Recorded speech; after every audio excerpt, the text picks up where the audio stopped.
Bienvenue dans notre nouvel épisode.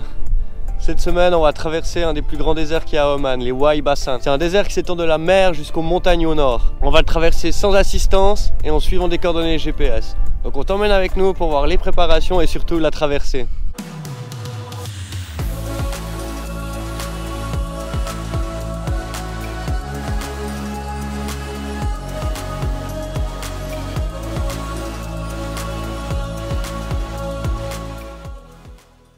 Du coup là on a dormi, on a fait notre petit bivouac à l'entrée des Wahibah Sand. On s'est mis pas très loin d'une antenne 4G parce qu'on avait besoin de télécharger du coup les coordonnées GPS. Du coup on prend les coordonnées GPS, on les met dans une application qui s'appelle Gaia. Donc là on a notre chemin, il commence quelques kilomètres un peu plus au sud. Mais avant ça il faut qu'on aille chercher des vivres, chercher de l'eau, chercher de l'essence pour qu'on ait tout pour préparer. Donc normalement la traversée elle fait environ 140-150 km. Mais bien sûr, il faut prévoir beaucoup plus que ça, parce que si tu as un problème, c'est possible qu'il passe 3-4 jours à l'intérieur. Donc il te faut la nourriture pour les 3-4 jours, il te faut de l'eau pour tous ces jours, et il faut aussi compte facilement le double ou le triple d'essence, parce que si tu dois rebrousser chemin, si tu es planté, il faut tout prévoir. Ouais, c'est clair, la traversée, on va la faire sans guide, sans assistance, et tout seul. Donc on prend un peu des risques.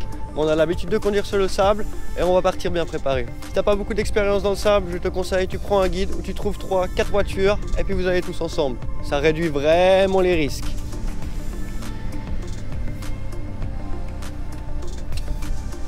Du coup, l'essence à Oman, elle est pour de la 95, ça fait 0,23 rial par litre. Voilà. Et je vais chercher les cafés, 2 secondes. Café, c'est important.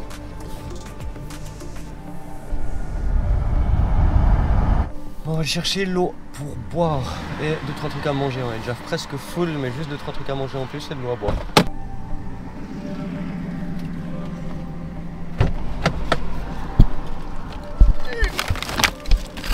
On n'a pas que ça, hein. On a encore de l'eau.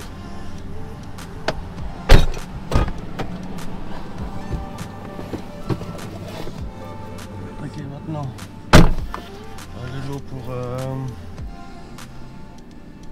remplir les jerrycans. Pour la petite douche. Ouais, ou pour la boire si on n'en peut plus. Qu'on a fini toute l'eau qu'on avait. Alors l'essence c'est fait, l'eau potable c'est fait. L'essence on en a pour 600 km, donc ça est largement suffisant pour ce qu'on doit faire. Même si chez Tim il va faire quand même quelques petites dunes. Hein, à la fin peut-être. Et il devrait rien nous arriver si on reste prudent. Et après s'il nous arrive quelque chose, on a nos petits bras, la pelle, les plaques et de quoi vivre pendant une petite semaine. Hein. Ouais.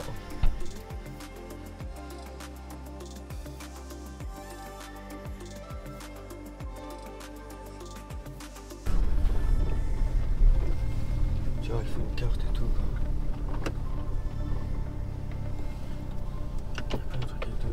Non. Bon, dans toute cette région, c'est à chaque fois qu'on voulait prendre de l'eau, normalement c'est les camions qui se remplissent, il faut une carte spéciale. Et du coup on n'a pas cette carte. Alors que des fois il n'y a pas du tout de carte, tu as juste à ouvrir le robinet et puis c'est bon, tu peux remplir l'eau. On peut aller voir la mosquée qui est là-bas. Parce qu'il y a toujours de l'eau généralement au bord des mosquées. Pour se nettoyer les pieds, pour aller prier. Exactement. Et puis au début on n'osait pas trop. Et après on nous a dit que c'était bon, on pouvait y aller. Après on n'a pas des milliers de litres à remplir avec. C'est juste en jerrycan, donc ça va. Et une douche, donc on a 30 litres en tout, donc ça va, on prend pas non plus trop d'eau. Mais si jamais vous avez besoin d'un peu d'eau, il y a toujours un peu d'eau proche des mosquées. Je ne vois pas rentrer dans la mosquée là. Je suis en short et tout. Ah non, on peut pas rentrer, mais là regarde, c'est quoi ça? Non? Bon il y aura peut-être sûrement pas d'eau pour nous là. Tac tac tac, 40 litres d'eau, ça va suffire. Oui, 40 litres d'eau. Après si on se douche pas aujourd'hui, c'est pas grave non plus hein. Non. Du coup c'est parti, on va aller chercher notre petite route pour rentrer dans le désert. Bon, on s'est mis à environ 1 bar de pression, ça devrait le faire. Au début ça va être une piste, donc on n'a pas besoin d'être plus bas. Et si on commence à faire du franchissement dans du sable bien mou, on se mettra un peu plus bas, genre 0,6 bar. Donc là, on est plus ou moins en bar.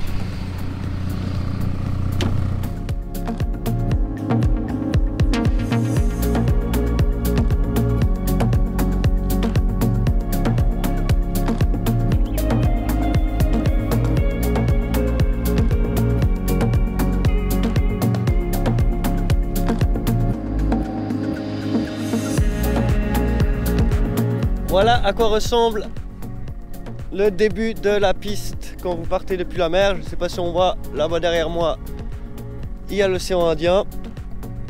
Et comme vous pouvez voir, il y a juste quelques traces, donc il y en a un peu plus aussi de ce côté-là. Mais bon, forcément que c'est quand même plus sympa de rouler juste à côté des traces que sur les traces, autrement c'est pas très agréable. Mais on voit, les dunes sont magnifiques, il y a des reflets blancs dans les dunes. Et donc on va s'éclater. Donc Gaia, c'est l'application, tu la mets sur ton téléphone, c'est une application GPS. Si jamais on l'avait utilisée aussi pour la course qu'on avait fait dans le sable aux Émirats Arabes Unis, d'ailleurs la vidéo elle devrait s'afficher par là ou par là.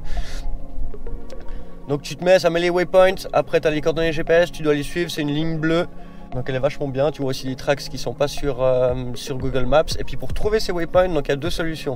Soit tu as un ami qui t'envoie les coordonnées GPS parce qu'il a déjà fait la piste, puis il peut t'envoyer ses coordonnées GPS. Ou soit la deuxième solution, c'est que tu peux aller télécharger en fait les coordonnées GPS sur des sites différents. Là on a utilisé une piste qui est sur Wikiloc, donc c'est un autre site, tu vas dessus, tu télécharges les coordonnées GPS, tu les mets sur ton attel, tu les ouvres sur Gaia et après tu as les coordonnées GPS et tous les waypoints pour traverser le désert.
Alors au début il y avait des assez grosses dunes et maintenant c'est assez plat, il y a vraiment des toutes petites dunes et elles sont super vertes. On n'avait jamais vu des dunes avec autant de verdure dessus et la piste elle est encore assez simple, il n'y a pas trop de technique à faire, ça bouge un peu dans tous les sens mais c'est assez smooth, il n'y a pas trop de soucis pour l'instant. Elle est dure, il n'y a pas trop de tôle ondulée, il n'y a pas moyen de se perdre là. On verra si c'est comme ça tout le long, mais en tout cas pour l'instant voilà, il y a juste eu 5 km un peu plus technique au début sur 2-3 grosses dunes. Et là c'est tranquille. easy moule. Tout simple. Elle a l'air d'avoir planté une roue. C'est ok? Ah non, ils sont en d'aide. Assalamu alaikum. Good, good. Oh, how are you? Good, good. You need help? You need help? Okay. Yeah, thank you. Thank you. Good, good. Come on. Okay. Oh, okay. Il y a un gros truc qui est dans le... Good, good, good. You need help? No help? It's No okay. help, thank you. Thank you. You're welcome. Thank you very much. Thank you. You don't come before 10 minutes. We are middle in the desert. Oh, yes, I'm going cross. Cross, yeah? Yes. You have a GPS. GPS, huh? GPS. Oh, that's good. Good, good. Huh? Okay. Okay, bye-bye. How's tires? How is everything? Is okay, Yes. huh? You Yes. need to lose, huh? Yes, yes. Very good. Thank you very much. Have a You're nice welcome. day. Bye-bye. You're Yalla. welcome. See you.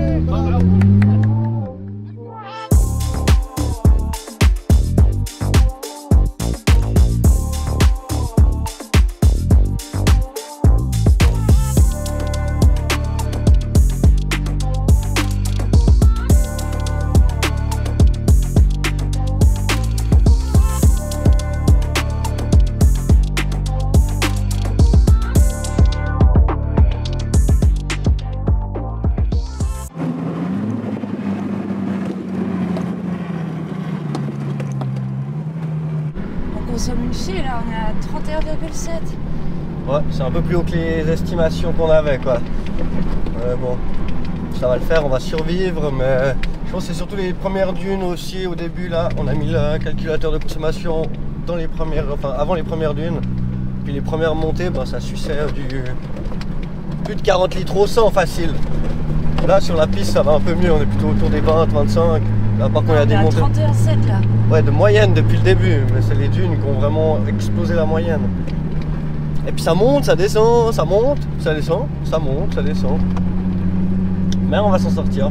Mais pas, on ne peut pas faire 3 fois le trajet comme prévu, on va plutôt pouvoir le faire 2 fois maximum. Mais bon, si on n'a pas de, si on n'a pas 15 personnes à sortir du sable, on va s'en sortir quoi. Et si on se perd pas, on va pas se perdre.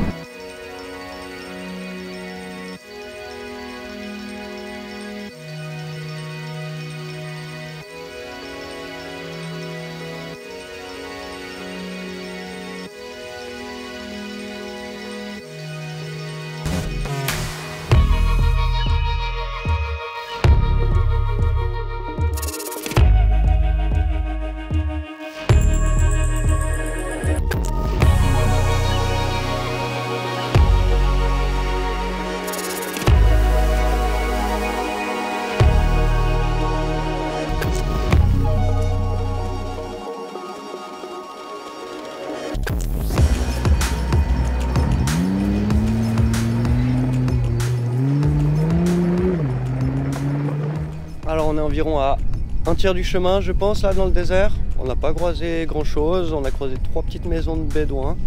La piste est toujours sans trop de difficultés. Par contre là on est tombé sur un truc, c'est assez hallucinant. Il y a une magnifique mosquée mais au milieu de rien. Il y a juste quelques tentes de bédouins, quelques dromadaires. Mais c'est hallucinant, elle est trop belle. Là au milieu des dunes, c'est vraiment super joli.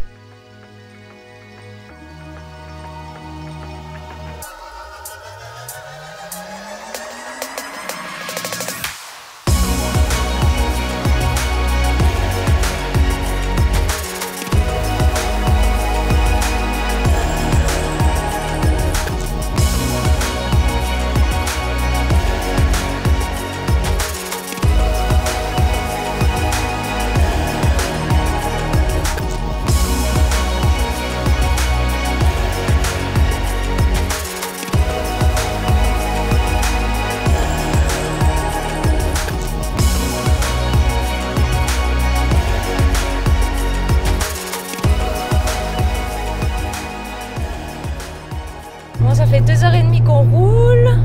Ça reste quand même assez plat. Il y a quand même quelques petites dunes à faire, mais c'est quand même assez facile.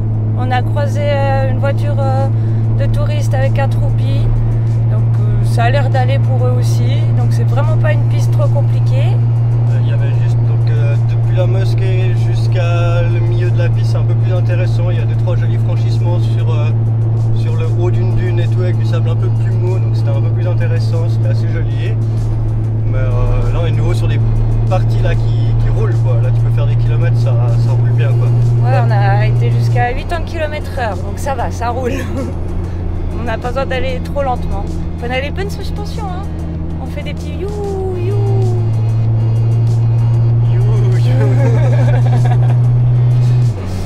Donc voilà, on s'attaque au dernier tiers, je pense. Là, à vol d'oiseau, il reste 50 km plus ou moins. Du coup, bon, on est vraiment large au niveau essence et tout pour l'instant. Et on espère que la fin nous gâtera avec des beaux franchissements.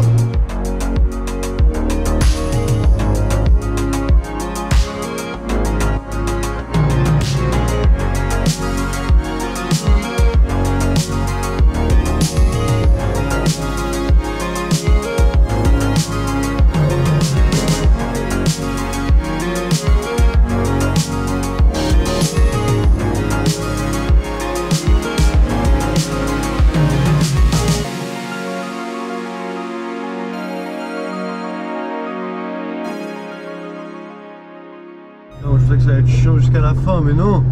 Un dernier obstacle. Bon, la vue est assez dégueulasse, mais... Ouais. C'est une belle descente. Youpi.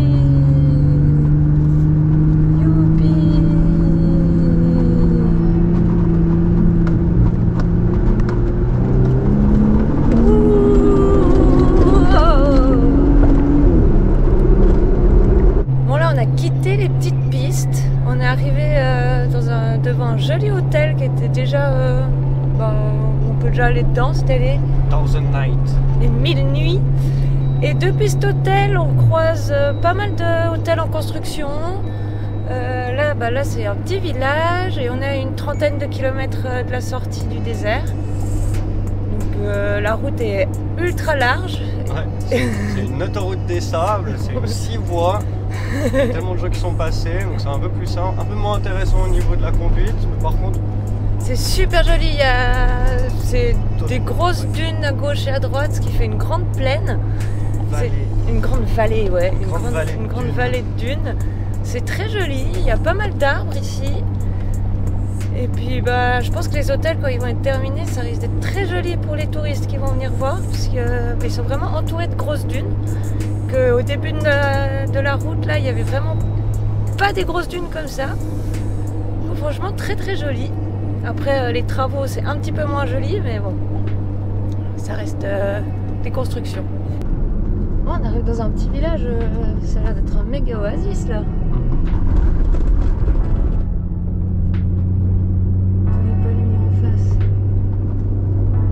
Du coup, c'est la fin là? Bah ouais, là c'est le désert là. On est sorti du désert.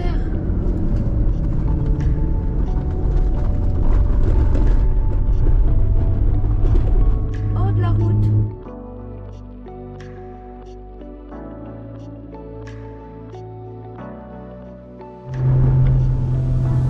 La méga tornade. Là on a bien mangé là, on s'est trouvé un petit restaurant pakistanais là, on a mangé un petit chicken kadai. Trop bon. Trop bon. Trop bien passé. Et puis, parce qu'il fait trop chaud là, on peut pas retourner dans le désert tout de suite, trouver un bivouac. Et le plan, du coup, c'est de rester un peu dans la ville là, peut-être aller trouver un petit restaurant de jus de fruits aussi, trouver un petit jus de fruits. Ils sont bons les jus de fruits par ici. Se rafraîchir.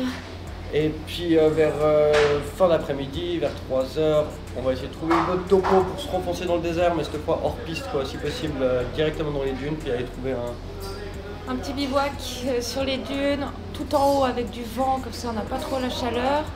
Et puis s'amuser un petit peu dans les dunes et sortir un peu des routes, ce serait cool.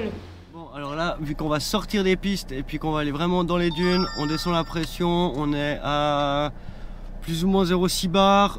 Et puis du coup on désactive tous les assistances électroniques, il y a tout qui est enlevé. Et on est parti!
j'ai craché le drone pour la deuxième fois.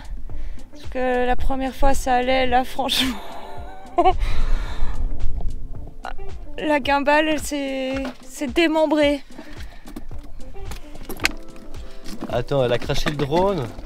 Elle aurait pas pu le faire contre une dune. Non, non, elle est arrivée dans la voiture. Alors voilà, champion.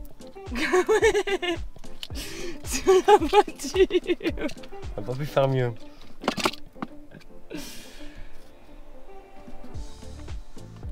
Faut pas que je le fasse à l'endroit où il y a déjà les jambes déchirées.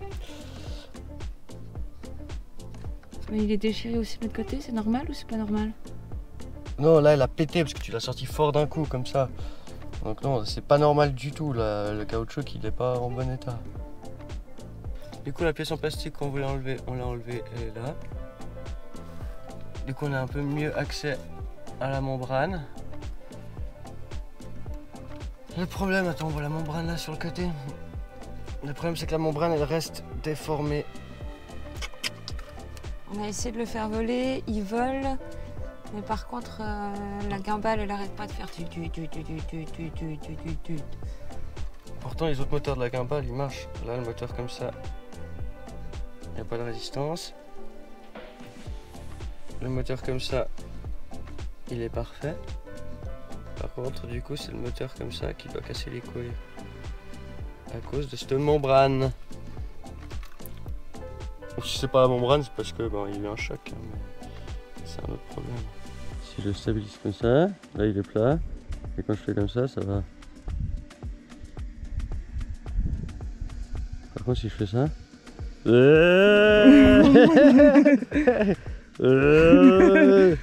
Aïe aïe aïe. Bon, on a pensé à le calibrer, à tout refaire.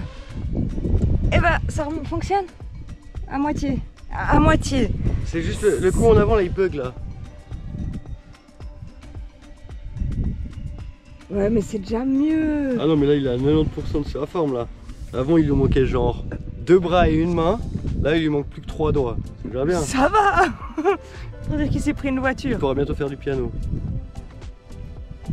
Non, Ah bon, c'est pas mal, c'est pas mal. ouais, c'est ouf là. Après les belles images. Hop, petit